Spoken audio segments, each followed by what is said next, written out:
Hello, everybody. Scott Golden here with the WWF Superstars of Wrestling Review Series for the 11th of February, 1995. We continue our foray into 95. There are only a few of these up through the 1st of April, April Fool's Day here.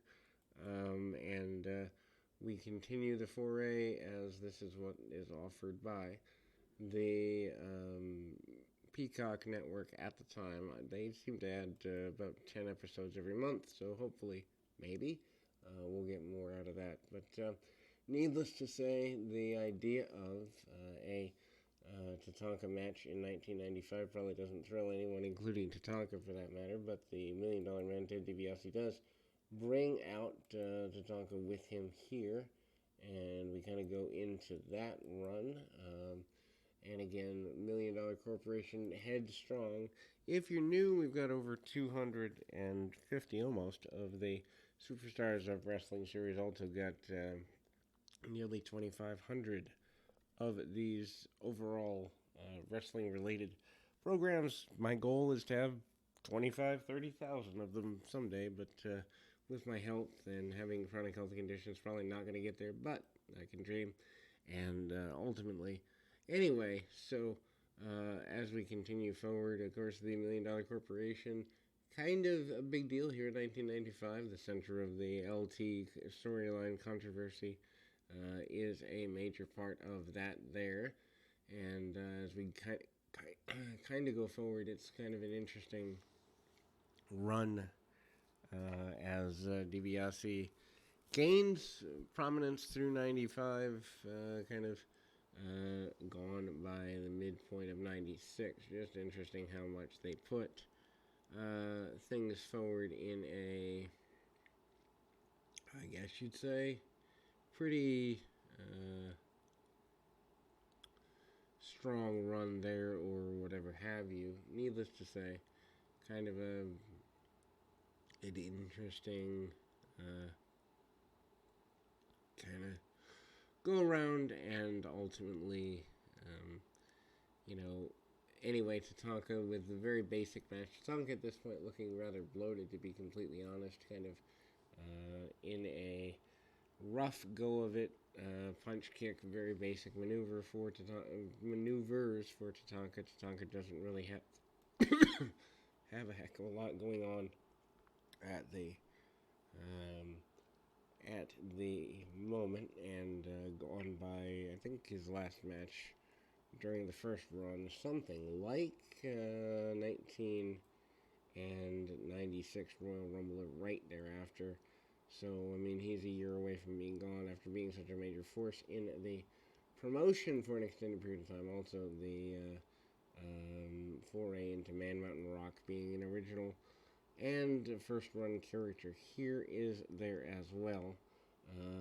But again, you know, this Tatanka match, punch kick, he hits the, I guess you'd say, kind of Russian leg sweep, or not Russian leg sweep, Samoan drop sort of thing, and Tatanka is in control of that victory there.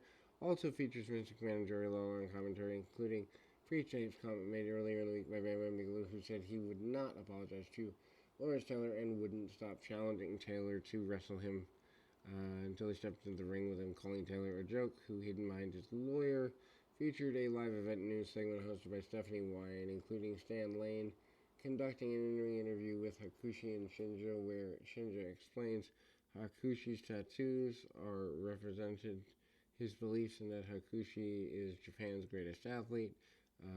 Gary Saba, by the way, is the guy that Tatanka beat. Then we go to Jimmy Del Rey and Tom Pritchard, the Heavenly Bodies, versus Raven Clark and Buck Quartermain. 2:14, Del Rey pins Clark with a moonsault. The Heavenly Bodies basically here for the remainder or most of 1995, but pretty well gone soon thereafter, mainly because the skip and zip Body Donna thing begins in 96. So that's an interesting run for good old Tom Pritchard at that particular juncture there.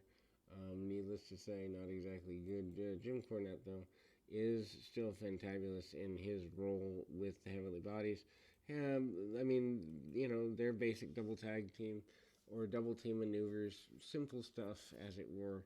And again, Del Rey with the moonsault. There was a Dr. Bomb in the middle there as well.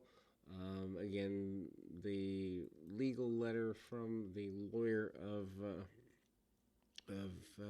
Lawrence Taylor takes up a good bit of time. They're building it, basically threatening with a cease and desist. Also, hype for the Royal Rumble videotape being released, and a confrontation starting the program also of Shawn Michaels and Adam Bomb at the time, who are having a match, which is not very good for Adam Bomb because I believe he talks about having issues with Shawn Michaels at the time, and he claims that Shawn is a guy who cost him a lot of influence in the WWF at the time in 1995. Click in pretty consistent control or whatever have you. Then we move to Kama, the fighting machine, who's doing a lot of punch kick. Supreme Fighting Machine, super basic stuff, belly to belly suplex, lots of punch kick, and a modified submission here or there. Kama is also choking out basically using a reverse chinlock and choking out his adversary here. Then we move to the Bomb Squad of Adam Bomb and Shawn Michaels. Shawn Michaels, of course, being on the main show at the time. Bomb does send Michaels bumping around. Michaels does all of his key bumps and gets kicked to the outside of the ring at a point. Match is worth going out of your way to see because Shawn Michaels 1995 is phenomenal. He actually does the runaway spot for a little bit there. Sends him up into the corner, and again, kind of Michaels doesn't really want much to do with it.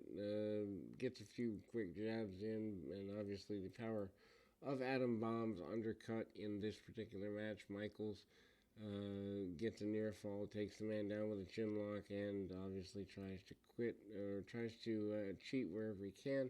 Michaels then gets power press slammed, and Michaels does slip over with a bare minimum victory, cheating to get the victory as it were. So then we move to next in series of matches here. Actually, the interview with Hakushi here I think is the next run. But before we get there, we have I believe the debut of Man Mountain Rock. Man Mountain Rock, of course, Daryl Peterson, the former WCW guy, Max Payne. The Man Mountain Rock thing, he's in tie-dye doing a guitar rocker gimmick. But they also do refer to him as Daryl Peterson, which is bizarre to me on commentary. McMahon using his real name just struck me as kind of odd for the time period. Real names weren't a big thing back then, but maybe calling a guy Man Mountain is not intelligent. I don't really know. Anyway, so Man Mountain Rock defeats Bill Payne, 224, with the Winnapalooza and basically a gourd buster type maneuver. Man Mountain Rock in pretty quick run gets a couple of body slams and tries to hook on the run of the arm bars and all that. Doesn't get necessarily all he wants with it, but the New Head Shrinkers with Captain Lou Albano defeat Well Done with Harvey Whipple in 133. Fatu pinned Timothy Well with a splash off the top rope. Stipulation insisted that the winners of the match earn a tag team title shot the following week against the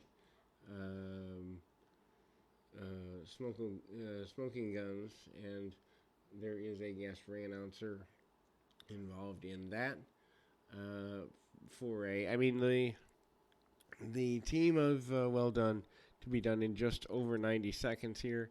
You can pretty well tell what their future looks like from a simplicity standpoint. Then we go to Bob Backlund, Lee Tobin. Bob Backlund hits a couple of modified, runs here. Super basic stuff, nothing worth noting. A couple body slams, actually does lock on the bridging, and then the crossface chicken wing beats him in 138. Davey Boy Smith, the runner-up in the 1995 Royal Rumble, defeats Barry Horowitz 237 with a running power slam, shoulder tackles, clotheslines, and the hanging suplex before the power slam for the British Bulldog. Bulldog, of course, pretty involved babyface at the time. I don't know that involved is the right terminology, but he's at least top five baby faces at the time, and he continues to be a guy that they want everyone to take pretty seriously. But again, kind of a really basic show here, and we continue our foray into kind of trying to keep things as simple as we can here on Pro Wrestling Logic. Just letting you catch up with the best in pro wrestling and the worst stuff to stay away from. Anyway, we'll be back with more right after this.